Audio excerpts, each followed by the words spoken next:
ಭಾರತ ಮಂಟಪದಲ್ಲಿ ನಡೆದ ನಾಗರಿಕ ವಿಮಾನಯಾನ ಕುರಿತ ಏಷ್ಯಾ ಪೆಸಿಫಿಕ್ ಸಚಿವರ ಸಮ್ಮೇಳನದಲ್ಲಿ ಮಾತನಾಡಿದ ಪ್ರಧಾನಿ ನರೇಂದ್ರ ಮೋದಿ, ಜಾಗತಿಕ ನಾಗರಿಕ ವಿಮಾನಯಾನದಲ್ಲಿ ಭಾರತದ ಪ್ರಮುಖ ಬೆಳವಣಿಗೆಯನ್ನು ಎತ್ತಿ ತೋರಿಸಿದರು.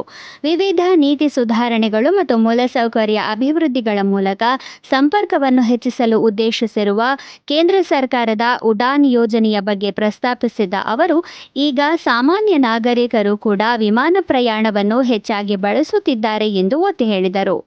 ಹೌದು, ಕೇವಲ ಒಂದು ದಶಕದಲ್ಲಿ ಭಾರತದಲ್ಲಿ ದೊಡ್ಡ ಪರಿವರ್ತನೆಯ ಗಾಳಿ ಬೀಸಿದೆ. ಕೆಲವೇ ವರ್ಷಗಳಲ್ಲಿ ಭಾರತವು ವಾಯುಯಾನ ಕ್ಷೇತ್ರದಲ್ಲಿ ಗಮನಾರ್ಹ ಸಾಧನೆ ಮಾಡಿದೆ. ಭಾರತದಲ್ಲಿ ವಿಮಾನ ಪ್ರಯಾಣ ಕೆಲವೇ ಜನರಿಗೆ ಮಾತ್ರ ಮೀಸಲಾಗಿದ್ದ ಕಾಲವೊಂದಿತ್ತು. ಕೆಲವು ದೊಡ್ಡ ನಗರಗಳು ಉತ್ತಮ ವಾಯು ಸಂಪರ್ಕವನ್ನು ಹೊಂದಿದ್ದವು. ಕೆಲವು ಶ್ರೀಮಂತರು ನಿಯಮಿತವಾಗಿ ವಿಮಾನ ಪ್ರಯಾಣದ ಲಾಭವನ್ನು ಪಡೆಯುತ್ತಿದ್ದರು.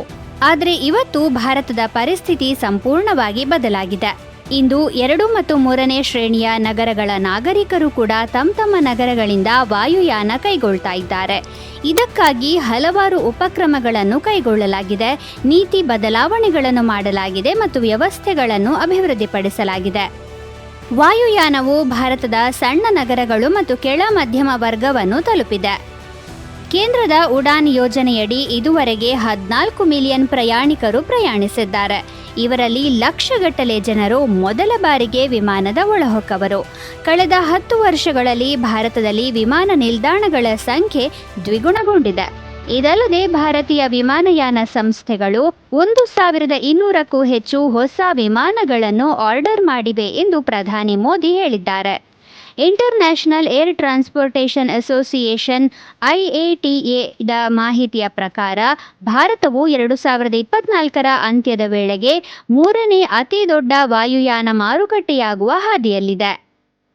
ನಾಗರಿಕ ವಿಮಾನಯಾನದಲ್ಲಿ ಭಾರತದ ಸಾಧನೆಗಳು ದೃಢವಾದ ನೀತಿ ಚೌಕಟ್ಟುಗಳು, ಮೂಲಸೌಕರ್ಯಗಳಲ್ಲಿ ಹೂಡಿಕೆ ಮತ್ತು ಮಾರುಕಟ್ಟೆ ವಿಸ್ತರಣೆಯನ್ನು ಒಟ್ಟುಗೂಡಿಸಿ ಮುಂದಕ್ಕೆ ಸಾಗುವ ವಿಧಾನವನ್ನು ಪ್ರತಿಬಿಂಬಿಸುತ್ತವೆ. ನಾವೀನ್ಯತೆ ಮತ್ತು ಸುಸ್ಥಿರತೆಯೊಂದಿಗೆ ದೇಶವು ಮುಂಬರುವ ವರ್ಷಗಳಲ್ಲಿ ನಾಗರಿಕ ವಿಮಾನಯಾನದಲ್ಲಿ ಪ್ರಮುಖ ಜಾಗತಿಕ ಶಕ್ತಿಯಾಗುವತ್ತ ಸಾಗುತ್ತಿದೆ.